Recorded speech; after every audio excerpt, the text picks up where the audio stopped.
എല്ലാവർക്കും സ്വാഗതം. 2613 പ്രാർത്ഥനയെ സംബന്ധിച്ച പ്രധാനപ്പെട്ട 3 ഉപമകൾ വിശുദ്ധ ലൂക്ക നമുക്ക് വേണ്ടി രേഖപ്പെടുത്തിയിട്ടുണ്ട്. അപ്പോൾ ഇവിടെ ഒന്നാമത്തേത്, നിർബന്ധ ബുദ്ധിയായ സ്നേഹിതൻ നമ്മെ അവിരാമമായ പ്രാർത്ഥനയ്ക്ക് ക്ഷണിക്കുന്നു. മുട്ടുപിൻ നിങ്ങൾക്ക് തുറന്നു കിട്ടും. ഇപ്രകാരം പ്രാർത്ഥിക്കുന്ന ഒരുവന് ആവശ്യമുള്ളതെന്തും സർവോപരി എല്ലാ ദാനങ്ങളെയും ഉൾക്കൊള്ളുന്ന പരിശുദ്ധാത്മാവിനെ സ്വർഗീയ പിതാവ് നൽകും. അപ്പോൾ നമുക്ക് കിട്ടിയ ആ മൂന്നപ്പം വളരെ പ്രധാനപ്പെട്ടതാണ്. അബ്രാഹത്തെക്കുറിച്ച് നമ്മൾ പല പ്രാവശ്യം പഠിച്ചു. പ്രത്യാശിക്കാൻ യാതൊരു വകുമില്ലാതിരിക്കെ അബ്രാഹം പ്രത്യാശിച്ചു.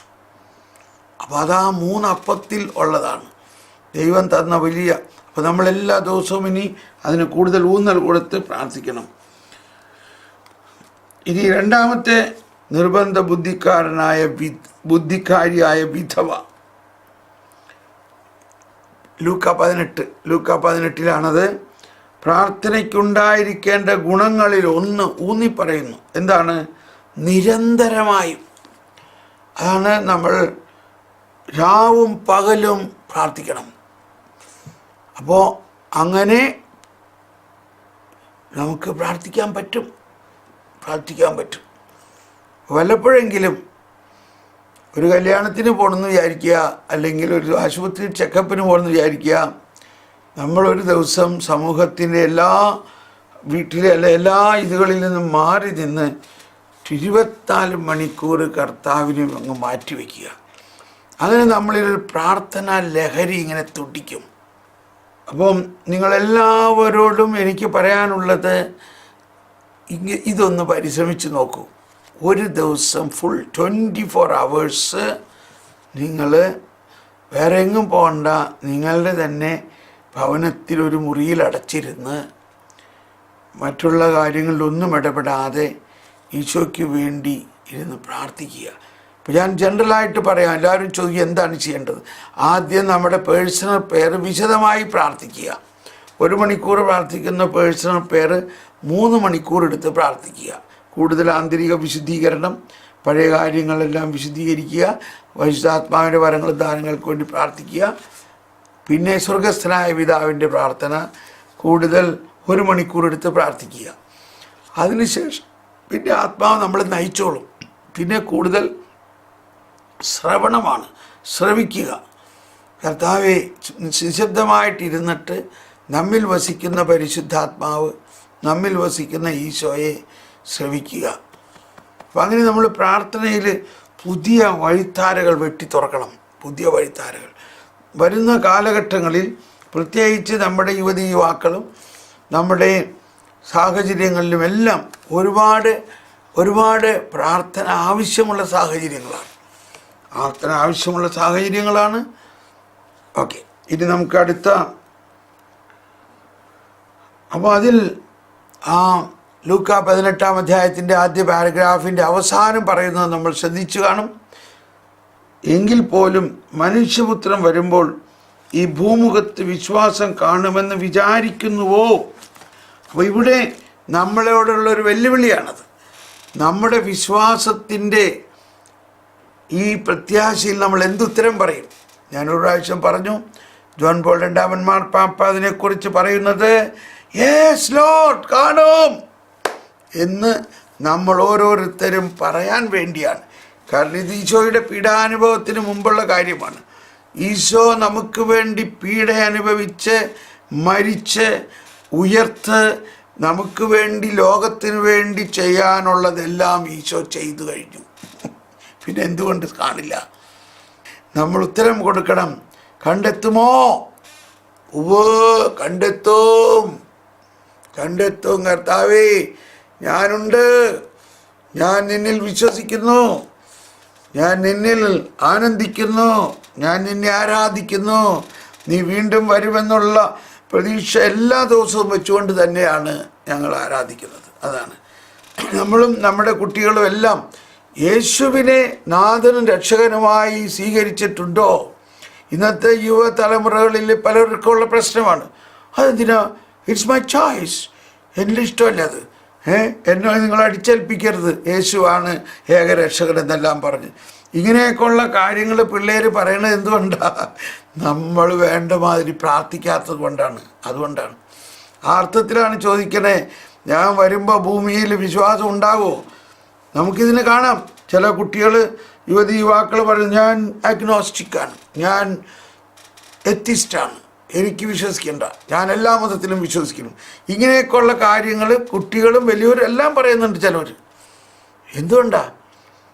അവർ ഈ വിശ്വാസം യേശു ക്രിസ്തു ആണ് ഏകരക്ഷകനെന്നും യേശു ക്രിസ്തു അവർക്ക് വേണ്ടി, ലോകം മുഴുവനും വേണ്ടി ജനിച്ചു, മരിച്ചു, ഉയർത്ത്, ഇന്ന് എന്നേക്കുമായി അവരിൽ വിശ്വസിക്കുന്നുണ്ട്. പക്ഷേ അത് അവർ സ്വീകരിക്കുന്നില്ല.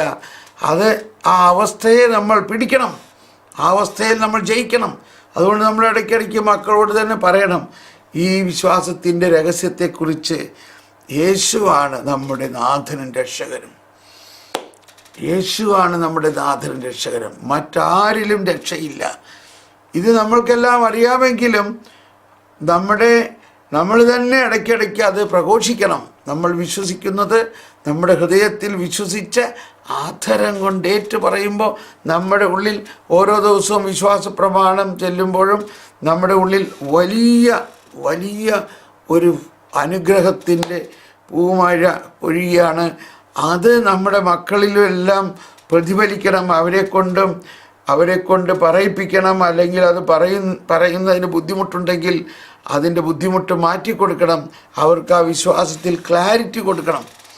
അപ്പോൾ ഇതെല്ലാം നമ്മൾ എത്ര പറഞ്ഞാലും ചിലപ്പോൾ നടന്നു വരില്ല. അപ്പോൾ എന്ത് ചെയ്യണം? അതിനാണ് രാവും പകലും പ്രാർത്ഥിക്കേണ്ടത്.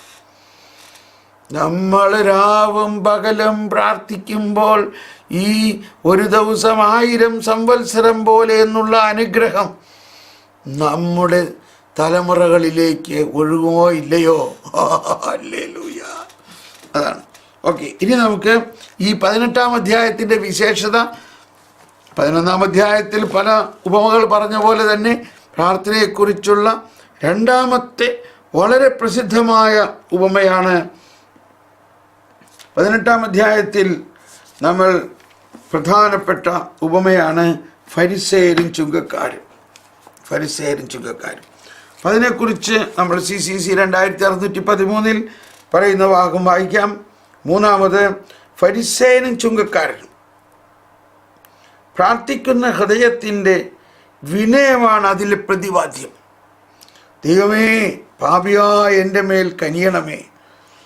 സഭ നിരന്തരം ഈ പ്രാർത്ഥന സ്വന്തമാക്കുന്നു.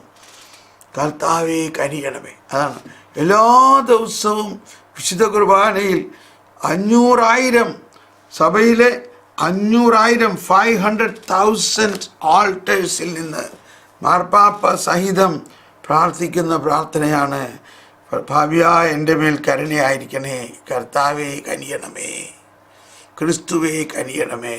അത് ഈ പ്രാർത്ഥനയിൽ നിന്നാണ് ഉത്ഭവിച്ചത്. ആ ഭാഗം നമുക്കൊന്ന് വായിക്കാം. ഇത് ഇപ്പോൾ നമ്മൾ കേട്ടു. പ്രാർത്ഥിക്കുന്ന ഹൃദയത്തിൻ്റെ വിനയമാണ് ഇതിലെ പ്രതിപാദ്യം. അപ്പോൾ നമ്മൾ പ്രാർത്ഥിക്കുമ്പോൾ ഉണ്ടായിരിക്കേണ്ട മറ്റൊരു വലിയ മനോഭാവമാണ്. അതിനെക്കുറിച്ച് 2559 പറയുന്നത് നമ്മൾ പിന്നീട് പഠിക്കാം. 2559 പ്രാർത്ഥനയെക്കുറിച്ചുള്ള ആദ്യത്തെ പ്രബോധനമാണ്.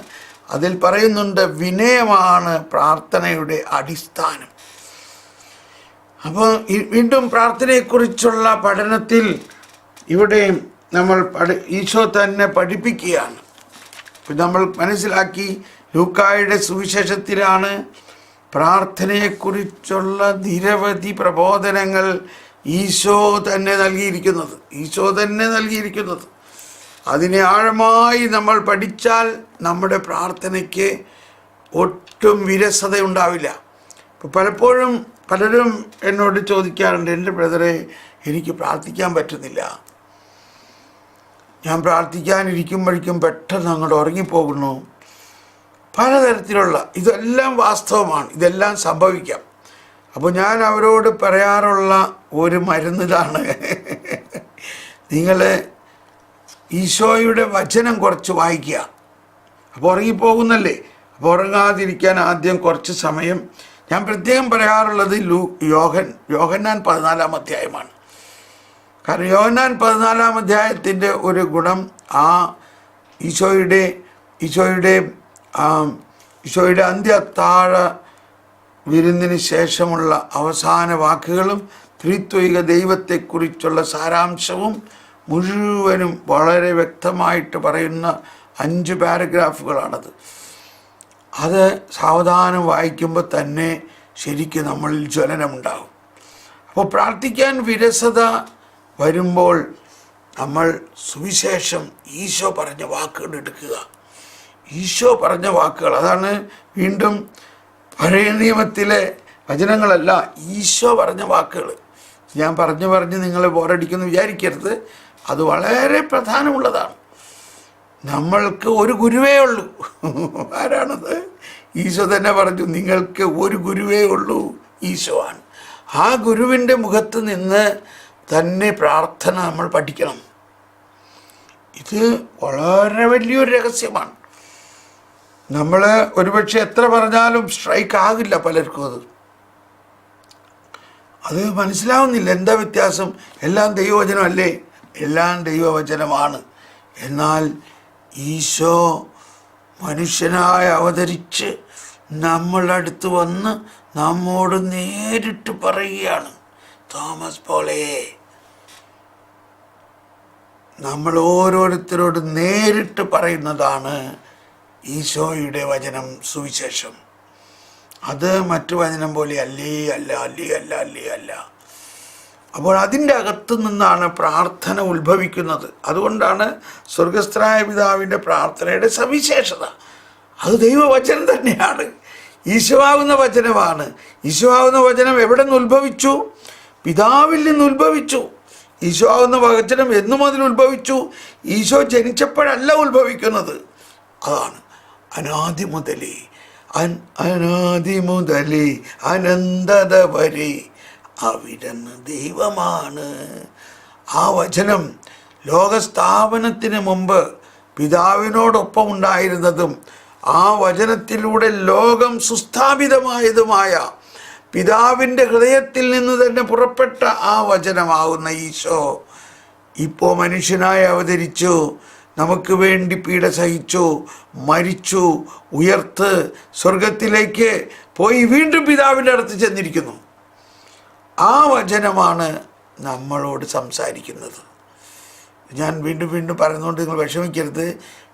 വീണ്ടും പറഞ്ഞാലും ഇതെത്ര പറഞ്ഞാലും ദൈവത്തിന് വലിയ സന്തോഷമാണ്.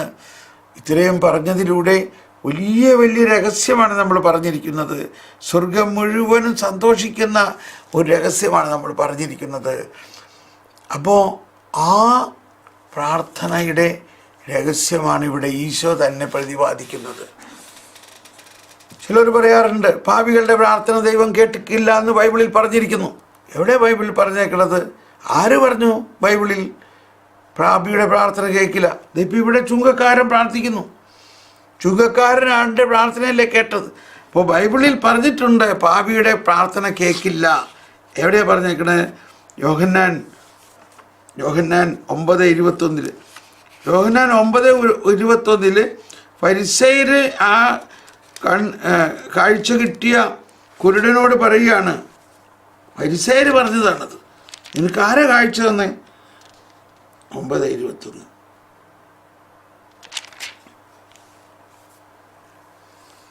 അവൻ്റെ മാതാപിതാക്കന്മാർ പറഞ്ഞു, അവൻ ഞങ്ങളുടെ മകനാണ്, അവൻ അന്ധനായി ജനിച്ചു എന്ന് ഞങ്ങൾക്കറിയാം.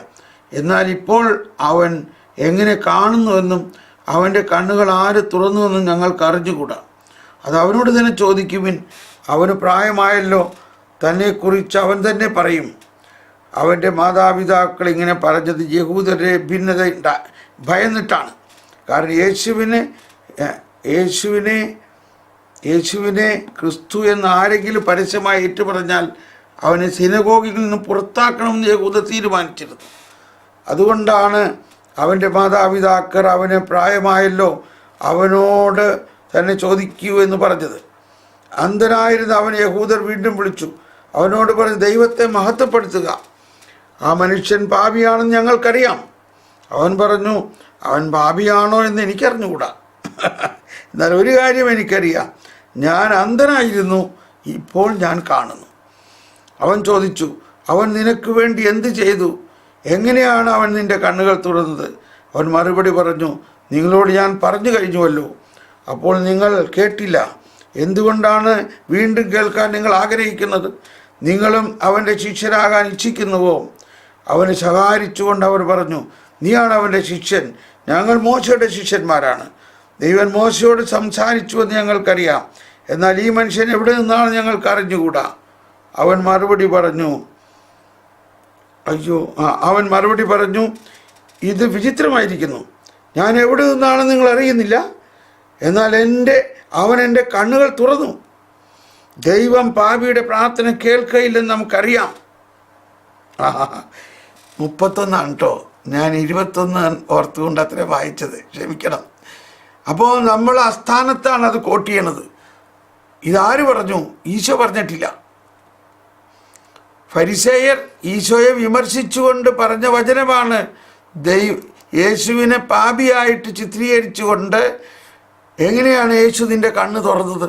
അവനൊരു പാപിയല്ലേ, ദൈവം പാപിയുടെ പ്രാർത്ഥന കേൾക്കുമെന്നു. എല്ലാവരും പാപിയല്ലേ? നമ്മൾ ആരാ പാപിയല്ലാത്തത്? അപ്പോൾ അവരെ തന്നെ നീതിമാന്മാരായി ചിത്രീകരിച്ചുകൊണ്ട് യേശുവിനെ പോലും പാപിയായിട്ട് കണക്കാക്കുന്ന അവസ്ഥയിലാണത് പറഞ്ഞതെന്ന് ഓർക്കണം.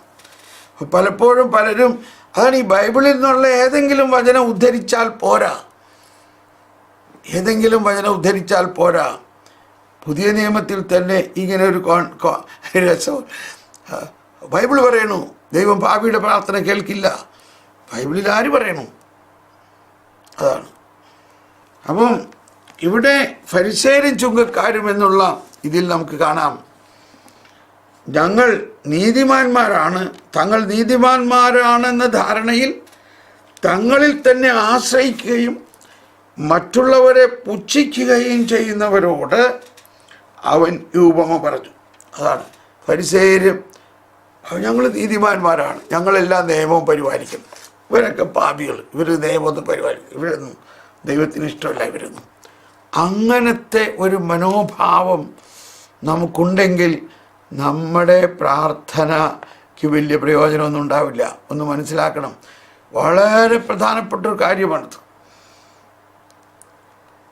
മറ്റുള്ളവരെ പുച്ഛിക്കുകയും ചെയ്യുന്നവരോട്, അതാണ് തങ്ങൾ നീതിമാന്മാരാണെന്ന ധാരണയിൽ തങ്ങളിൽ തന്നെ ആശ്രയിക്കുകയും മറ്റുള്ളവരെ പുച്ഛിക്കുകയും ചെയ്യുന്നവരോട് അവൻ ഈ ഉപമ പറഞ്ഞു. 2 പേർ പ്രാർത്ഥിക്കാൻ ദേവാലയത്തിലേക്ക് പോയി. ഒരാൾ ഫരിസേയനും മറ്റേയാൾ ചുങ്കക്കാരൻ. കണ്ടോ, ചുങ്കക്കാരൻ എന്ന് പറഞ്ഞാൽ അവനൊരു വിശ്വാസിയല്ല, അവനൊരു പാപിയാണ്. അവൻ ചിലപ്പോൾ യഹൂദനുമല്ല. ഫരിസേയൻ നിന്നുകൊണ്ട് ഇങ്ങനെ പ്രാർത്ഥിച്ചു, ദൈവമേ, ഞാൻ നിനക്ക് നന്ദി പറയുന്നു, എന്തെന്നാൽ ഞാൻ അക്രമികളും നീതിരഹിതരും വ്യഭിചാരികളുമായ മറ്റു മനുഷ്യരെ പോലെയോ ഈ ചുങ്കക്കാരനെ പോലെയോ അല്ല. ഞാൻ ആഴ്ചയിൽ 2 പ്രാവശ്യം ഉപവസിക്കുന്നു, ഞാൻ സമ്പാദിക്കുന്ന സകലത്തിൻ്റെയും ദശാംശം കൊടുക്കുന്നു. ഇതെല്ലാം പറഞ്ഞ് പ്രാർത്ഥിക്കുകയാണ്.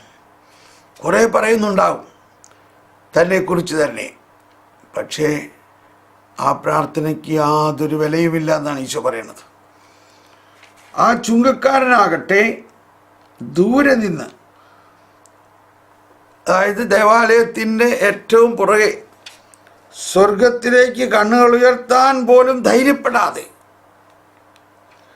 മാറത്തടിച്ചുകൊണ്ട്, കണ്ടോ, ഇതാണ് നമ്മൾ കുർബാനയിൽ എൻ്റെ പിഴ, എൻ്റെ വലിയ പിഴ എന്ന് പറയണത്. മാറത്തടിച്ചുകൊണ്ട്, ദൈവമേ പാപിയായ എന്നിൽ കനിയണമേ എന്ന് പ്രാർത്ഥിച്ചു.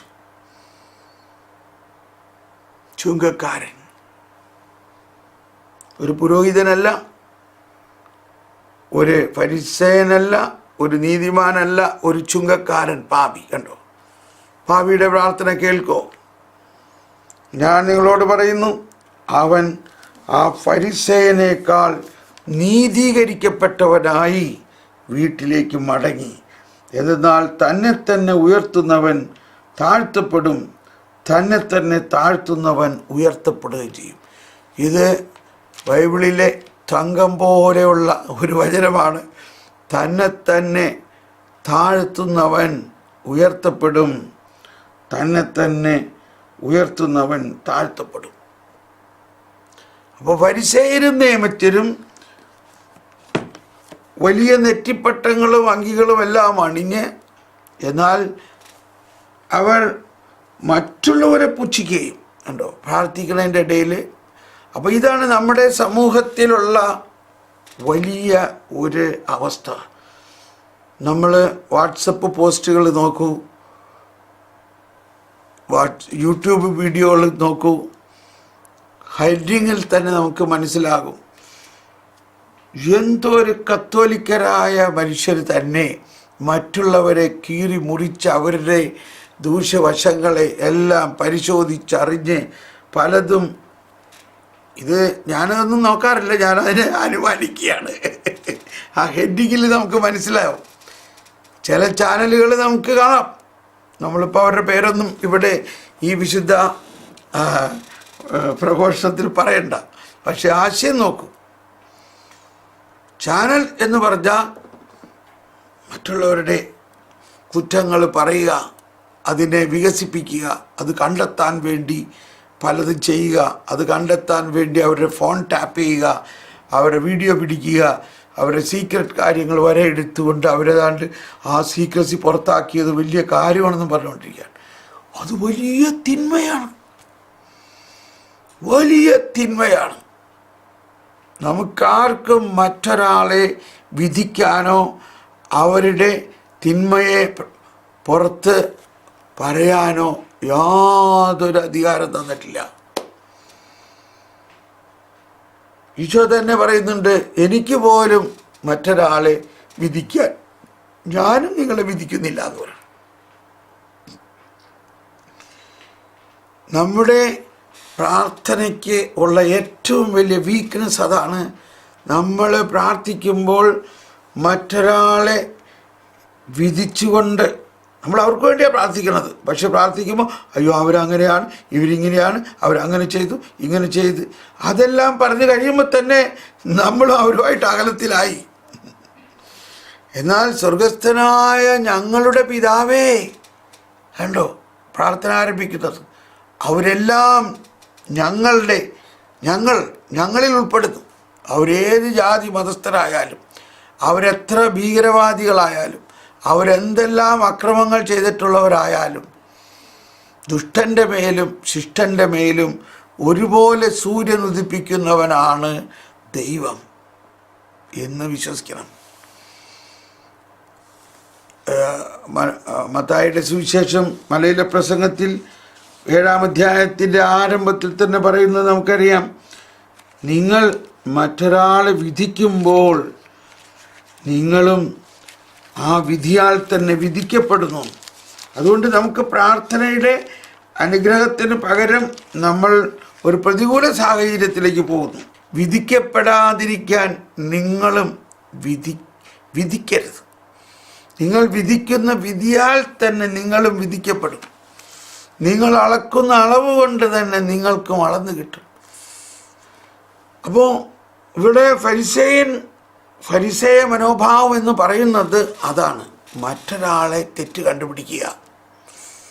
അപ്പോൾ നമ്മുടെ ഇന്നത്തെ മാധ്യമ കൾച്ചറിൽ ഒരുപാട് നല്ല മാധ്യമങ്ങളുണ്ട്, ഒരുപാട് നല്ല വീഡിയോകളും നല്ല വാട്സപ്പൊക്കെ ഇറക്കുന്നുണ്ടാകാം.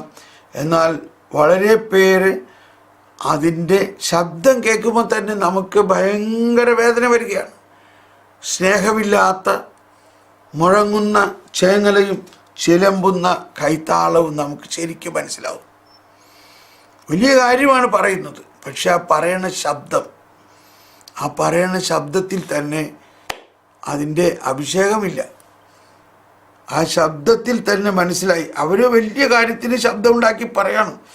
കണ്ടോ, മാർപ്പാപ്പ അങ്ങനെ പറഞ്ഞിരിക്കുന്നത് കേട്ടില്ലേ? മാർപ്പാപ്പ പറഞ്ഞിരിക്കുന്നത് വളരെ വിനീതമായും സ്നേഹത്തോടെയും പറഞ്ഞിരിക്കുന്നതിന് പൊടിപ്പും തൊങ്ങലും എല്ലാം കൂട്ടിവെച്ച് നമ്മൾ പറയേണ്ട ആവശ്യമില്ല. ഇപ്പോൾ ഗലാത്യ ലേഖനത്തിനെ കുറിച്ചുള്ള മാർപ്പാപ്പയുടെ പഠന പരമ്പര മലയാളത്തിലും ഇംഗ്ലീഷിലും ഞാൻ വറ്റിക്കാൻ വെബ്സൈറ്റിൽ നിന്നുണ്ടാക്കിയത് നിങ്ങൾക്ക് അയച്ചിട്ടുണ്ട്. നിങ്ങളതെല്ലാവരും കേൾക്കണം. ആ പരമ്പര എല്ലാ ആഴ്ചയിലും ഞാൻ ചെയ്യും. അത് വളരെ പ്രധാനപ്പെട്ട ഒരു പ്രബോധന പരമ്പരയാണ്. നമുക്ക് മാർപ്പാപ്പയിൽ നിന്ന് തന്നെ ആ പൗലോസ്ലീഹായുടെ ലേഖനത്തെക്കുറിച്ചുള്ള ഒരു വ്യാഖ്യാന പരമ്പര പഠിക്കാൻ പറ്റുന്നത് വളരെ മനോഹരമാണ്. അപ്പം ഇതെല്ലാം ഇന്ന് വറ്റിക്കാൻ സൈറ്റിൽ തന്നെ മലയാളത്തിൽ ഉണ്ട്. അതിൽ നിന്നും കേട്ട് നമ്മൾ ഉണ്ടാക്കുന്നതാണ് വീഡിയോകൾ കേട്ടോ. അപ്പോൾ അവിടെ നമ്മൾ ആരെയും വിമർശിക്കുന്നില്ല. എന്നാൽ മാർപ്പാപ്പയ്ക്ക് ചില കാര്യങ്ങൾ തിരുത്താനും ചില കാര്യങ്ങളെ നമ്മളെ തിരുത്താനുള്ള അധികാരമുണ്ട്. ആ അർത്ഥത്തിലാണ് മാർപ്പാപ്പ അത് പറയണത്. അതും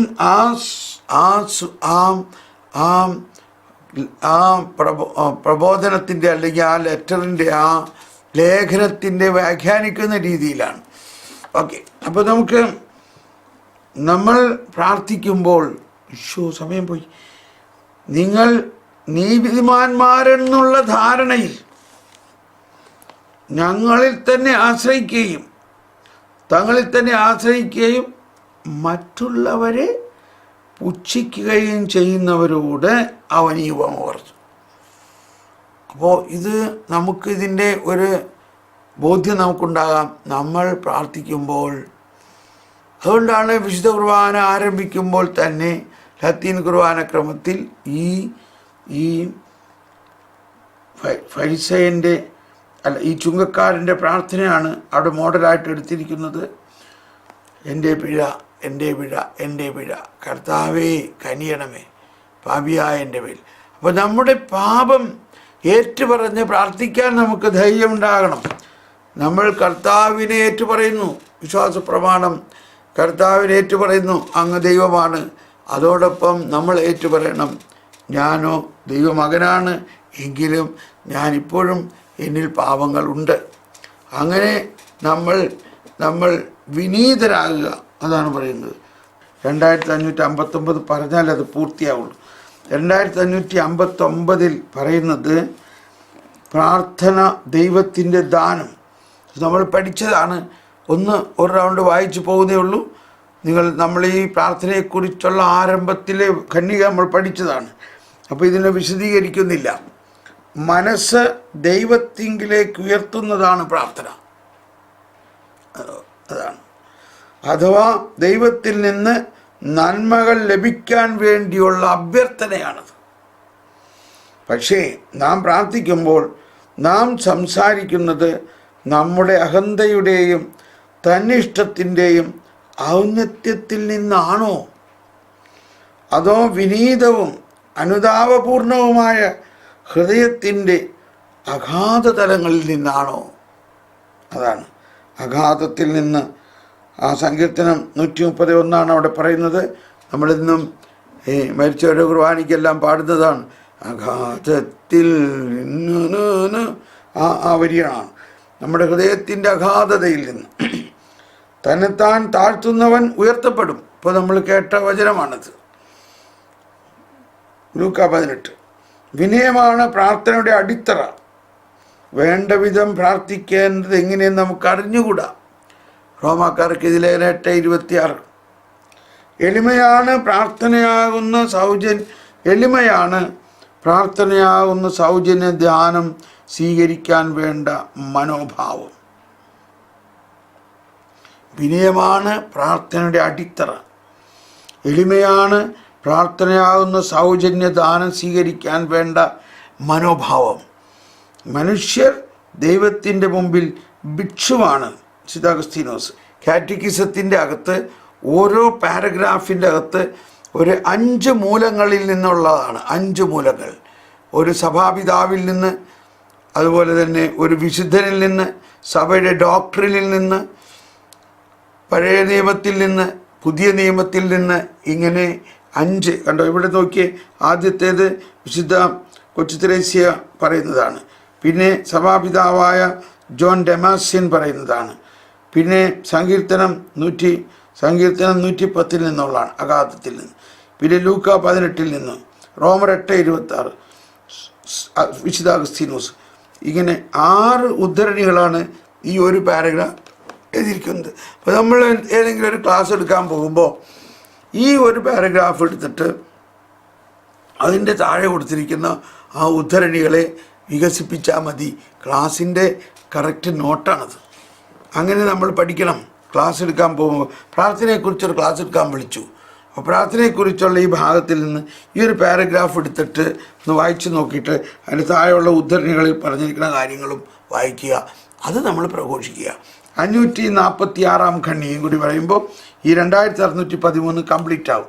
546 ഖണ്ഡികയെ നമ്മൾ മനസ്സിലാക്കേണ്ടത് ഇവിടെ പ്രാർത്ഥനയെ സംബന്ധിച്ച് പ്രധാനപ്പെട്ട 3 ഉപമകൾ എന്ന് പറഞ്ഞപ്പോഴാണ് 546 റെഫർ ചെയ്തിരിക്കുന്നത്. 546 സ്വർഗരാജ്യത്തെക്കുറിച്ചുള്ള ഈശോയുടെ പ്രബോധന ശൈലിയെ വിവരിക്കുന്ന ഭാഗമാണ്. സ്വർഗരാജ്യം ഈശോ പഠിപ്പിച്ചത് മുഴുവനും ഉപമകളിലൂടെയാണ്. ഇത് നമ്മൾ പിന്നീട് വിശദീകരിച്ച് പഠിക്കേണ്ടതാണ് നമ്മൾ ഈ ഭാഗം പഠിക്കുമ്പോൾ. അതുകൊണ്ട് വിശദീകരണത്തിലേക്ക് നമ്മൾ പോകുന്നില്ല. വളരെ വിശദീകരണം ആവശ്യമുള്ള ഒന്നാണ്, എന്നാൽ അതിലേക്ക് നമ്മൾ പോകുന്നില്ല. ഇതിൻ്റെ ഭാഗമായിട്ട് നമ്മളതിനൊന്ന് വായിച്ച് മുന്നോട്ട് പോവുകയാണ്. സ്വർഗരാജ്യത്തിൽ പ്രവേശിക്കുവാൻ ഉപമകളിലൂടെ യേശു ആഹ്വാനം ചെയ്തു. അവിടുത്തെ പ്രബോധനത്തിൻ്റെ മുഖമുദ്രയാണ് ഉപമകൾ. അവയിലൂടെ രാജ്യത്തിൻ്റെ വിരുന്നിലേക്ക് അവിടുന്ന് ജനങ്ങളെ ക്ഷണിക്കുന്നു. എന്നാൽ അടിസ്ഥാനപരമായ ഒരു തെരഞ്ഞെടുപ്പും അവിടുന്ന് ആവശ്യപ്പെടുന്നു. സ്വർഗരാജ്യം അവകാശപ്പെടുത്തുന്നതിന് എല്ലാം ദാനം ചെയ്യണം. വാക്കുകൾ മാത്രം പോരാ, പ്രവൃത്തികൾ വേണം. മനുഷ്യന് ഉപമകൾ കണ്ണാടികൾ പോലെയാണ്. വചനത്തെ സംബന്ധിച്ച് അവൻ നല്ല ഭൂമിയാണോ അതോ കഠിനമായ മണ്ണാണോ? ഓരോരുത്തരുടെയും ഹൃദയത്തിൻ്റെ അവസ്ഥയാണത്. തനിക്ക് ലഭിച്ച താലന്തുകൾ കൊണ്ട് അവൻ എന്ത് ചെയ്യുന്നു? താലന്തിൻ്റെ ഉപമയാണ് ഇവിടെ പറയുന്നത്. യേശുവും ഈ ലോകത്തിലെ രാജ്യത്തിൻ്റെ സാന്നിധ്യവും അവിടുത്തെ ഉപമകളുടെ എല്ലാം കേന്ദ്രത്തിൽ നിഗൂഢമായി നിലനിൽക്കുന്നു. Praise the Lord. സ്വർഗരാജ്യത്തിൻ്റെ രഹസ്യങ്ങൾ അറിയുന്നതിന് നാം രാജ്യത്തിൽ പ്രവേശിക്കണം. അതായത് ക്രിസ്തുവിൻ്റെ ശിഷ്യരാകണം. പുറത്ത് നിൽക്കുന്നവർക്ക് എല്ലാം ദുർഗ്രഹവും നിഗൂഢവുമാണ്. അപ്പോൾ ഇത് വളരെയധികം വിശദീകരണമുള്ളതാണ്. ഇപ്പോൾ നമ്മൾ കഥേനാവിടെയായി അങ്ങയുടെ രാജ്യമരണേ എന്ന് പഠിക്കുന്നിടത്ത് നമ്മളിതിനെക്കുറിച്ചെല്ലാം പഠിക്കും. അപ്പോൾ നമുക്കത് മനസ്സിലാക്കാം. രാജ്യത്തിൽ പ്രവേശിക്കുക എന്നെല്ലാം പറയണതിൻ്റെ അർത്ഥം എന്താണെന്നും ഉള്ളത് നമ്മൾ മനസ്സിലാക്കണം. Praise the Lord. അപ്പോൾ നമ്മളിവിടെ നിർത്തുകയാണ്. നമ്മളങ്ങനെ 2613 ഖണ്ഡിക ഇന്ന് തീർത്തു. Praise the Lord. വരുവിൻ, നമുക്ക് നന്ദി പറഞ്ഞ് നമ്മൾ പ്രാർത്ഥനയുടെ വലിയ രഹസ്യങ്ങൾ ഈ 2613 ഒരിക്കലും മറക്കില്ല. 2613 നമ്മൾ ഇന്ന് പഠിച്ചത് പ്രധാനമായിട്ട് ആ എളിമയാണ് പ്രാർത്ഥനയുടെ അടിത്തറ. നീതിമാനെന്ന് വിശേഷിപ്പിച്ച ഫരിസേയൻ്റെ പ്രാർത്ഥനയും, എന്നാൽ ഞാൻ പാപിയാണേ എന്നോട് കരുണയായിരിക്കണേ എന്ന് പറഞ്ഞ ആ പാപിയുടെ പ്രാർത്ഥന, ചുങ്കക്കാരൻ്റെ പ്രാർത്ഥന എന്നപോലെ നമ്മുടെ ഹൃദയം നുറുങ്ങിയ ഹൃദയമാണ് സ്വീകാര്യമായ ബലി എന്ന സങ്കീർത്തനത്തിൽ പറയുന്ന പോലെ നമ്മളുടെ ഹൃദയം അങ്ങനെ നമ്മളെക്കുറിച്ച്, നമ്മളിലുള്ള അവസ്ഥയെക്കുറിച്ച് നമ്മൾ തന്നെത്താൻ താഴ്ത്തപ്പെടുന്ന ഒരവസ്ഥ നമുക്കുണ്ടാകണം. Praise the Lord. നമുക്കൊന്നുകൂടി സ്തുതിച്ച് പ്രാർത്ഥിക്കാം.